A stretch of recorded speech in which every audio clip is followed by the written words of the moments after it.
दोस्तों, आज की कहानी एक नादान लड़की की सबक आमूज कहानी। एक ऐसी लड़की की कहानी जो अपना सब कुछ छोड़कर जावेद के साथ भागने वाली थी, लेकिन ऐन वक्त पर ऐसा क्या हुआ कि उसे किस्मत ने भयानक अंजाम से बचा लिया। वो हाँफती कांपती सीढ़ियाँ चढ़ती छत पर पहुंची। जाने क्यों नीचे जाने की बजाय वो ऊपर आ गई। फ़ोन बजने लगा। एकदम से उसने साइलेंट का बटन दबाया और सीढ़ियों की जानिब देखने लगी। जावेद। वो फ़ोन उठाते हुए बौखलाए हुए अंदाज में बोली, मैंने सब सामान तैयार कर लिया है, कहाँ हो? मैं बस पहुंचने वाला हूँ, तुम इत्मीनान रखो और हाँ, जल्दी से नीचे आ जाना, हमारे पास वक्त बहुत कम है। जावेद ने जल्दी से जवाब देते हुए फ़ोन बंद कर दिया। शबनम के लिए यह इंतज़ार इतना तवील हो गया जैसे बरसों से वो इंतज़ार कर रही हो। घबराते हुए वो छत की दीवार के पास आई और यूं ही नीचे झांकने लगी थी, मगर ये क्या, उसका दिल लम्हे के 1000वें हिस्से में जैसे रुक सा गया हो। जावेद गली के नुक्कड़ पर बाइक पर अपने 2 दोस्तों के साथ था और उसके दोनों दोस्त बाइक से उतरकर एक साइड पर हो गए और जावेद का रुख शबनम के घर की जानिब था। शबनम ने दोबारा अपना फ़ोन निकाला और जावेद का नंबर मिलाया। कॉल उठाते हुए वो बोला, जल्दी नीचे आओ, मैं आ गया हूँ, और ये बताओ अपना जेवर और नकदी साथ लिया है ना? तुम अकेले आए हो ना? शबनम ने उसके सवालों को नज़रअंदाज करते हुए पूछा। हाँ, मैंने अकेले आना था तो जाहिर है अकेला ही आया हूँ, जावेद झुंझलाते हुए बोला। तुम फ़ौरन आओ, वक्त कम है। वो घड़ी की तरफ देखते हुए दोबारा बोला, मगर शबनम पर तो जैसे सख्ता तारी हो गया। तुम सच कह रहे हो ना, तुम अकेले ही आए हो? शबनम की सुई वहीं अटकी हुई थी। जावेद पर जैसे शक गुजरा। वो फ़ौरन नरम अंदाज अपनाते हुए बोला, क्या कोई अपनी ज़िंदगी से भी झूठ बोल सकता है? मैं तुम्हें किस तरह यकीन दिलाऊं कि मैं तन्हा हूँ?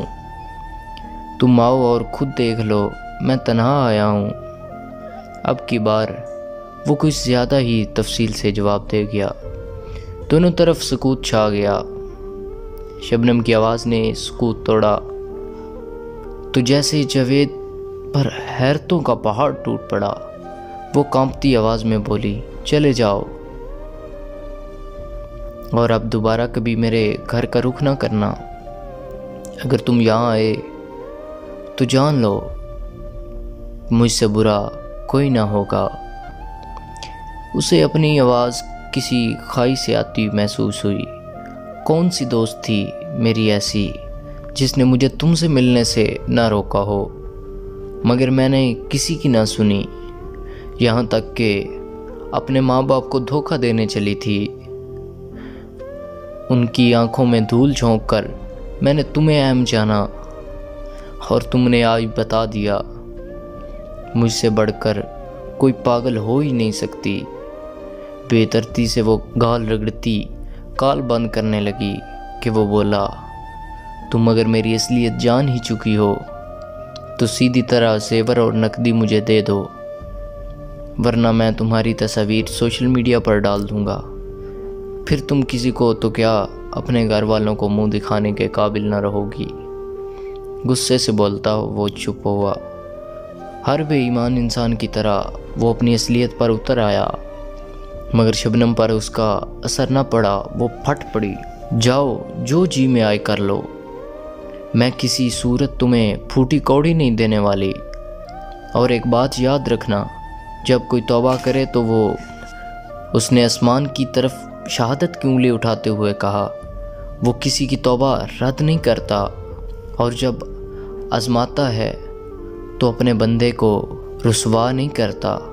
ये कहते ही उसने फ़ोन बंद करके दीवार पर दे मारा और ऐसे रोने लगी जैसे उसका कोई अपना मर गया, मर ही तो गया था उसका ज़मीर।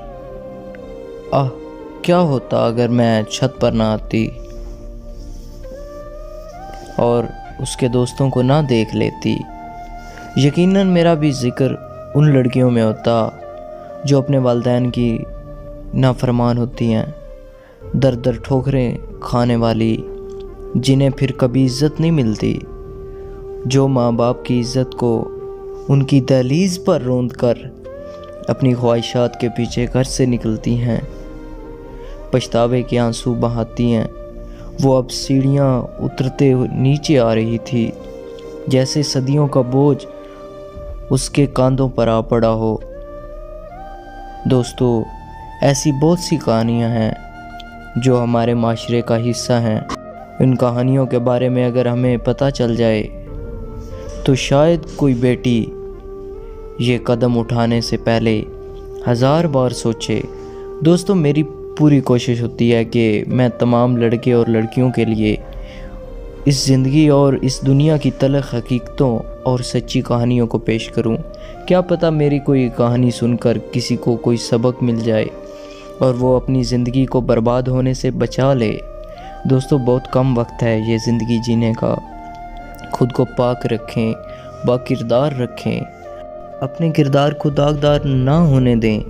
ये ज़िंदगी बहुत कम मोहलत दे रही है हमें कुछ अच्छा करने की। कुछ अच्छा कीजिए, अपने रिश्तों का ख्याल कीजिए, उनको वक्त दीजिए, उनको प्यार दीजिए, खुद को मजबूत और बाहिम्मत बनाएं। उम्मीद करता हूँ कि मेरी आज की ये स्टोरी तमाम लड़कियों को बहुत पसंद आई होगी। अपनी राय का इज़हार कमेंट बॉक्स में ज़रूर कीजिएगा। मिलते हैं एक नई कहानी के साथ। मुझे अपनी दुआओं में याद रखें। अल्लाह नेगहबान।